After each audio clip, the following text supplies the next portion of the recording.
High everyone, welcome back to our channel RGD education. আমি দিশা শর্মা। তো আগের ভিডিওগুলোতে তোমরা দেখেছো আর্মস্ট্রং নাম্বার ম্যাক্রোস দেখেছো সিতে। আজকে নতুন একটা টপিক হচ্ছে বাজ নাম্বার। আচ্ছা, বাজ নাম্বারটা কি না, বাজ নাম্বার হচ্ছে কোনো নাম্বারকে যদি আমরা 7 দিয়ে যদি ডিভাইড করি আর যদি আমাদের ভাগটা যদি আমাদের মিলে যায়, ভাগশেষটা যদি আমাদের 0 আসে, তাকে আমরা কি বলবো না, বাজ নাম্বার বলবো।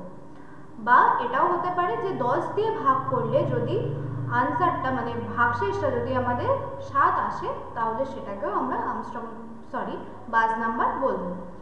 তো চলো বাজ নাম্বারটা দেখা যাক, কোডিংটা।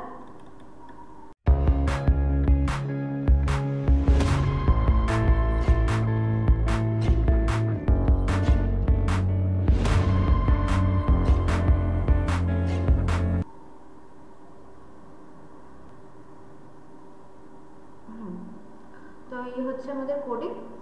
ফার্স্টেই আছে আমাদের ডিরেক্টিভ প্রিপোজিশন, তারপর ইনক্লুড দিয়ে studio.h conio.h আমরা নিয়েছি, তোমরা দুটো কাজ জানো।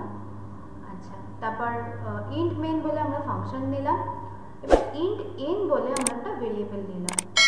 প্রিন্টএফ আমরা কি প্রিন্ট করতে চাইছি, enter a number, scanf %d and e, মানে কি এন এর যে ভ্যালুটা আমরা দেব সেটা একটা ইন্টিজার নাম্বার, তাই সেটাকে স্ক্যান করা হবে।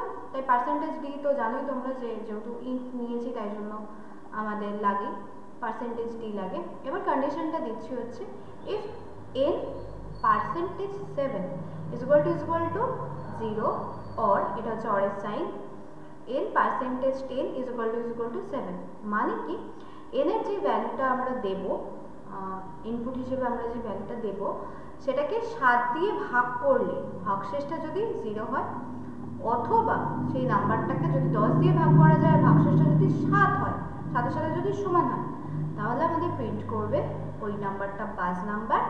আর যদি সেটা না হয় তাহলে আমাদের কি প্রিন্ট করবে না, আমাদের প্রিন্ট করবে ওটা একটা বাজ নাম্বার নয়। তো গেট সাইজ নিয়েছি, জানো এর ইউজটা কোনিওর জন্য আমরা গেট সাইজ নিই, স্ক্রিনটাকে হোল্ড করে রাখার এই কাজ।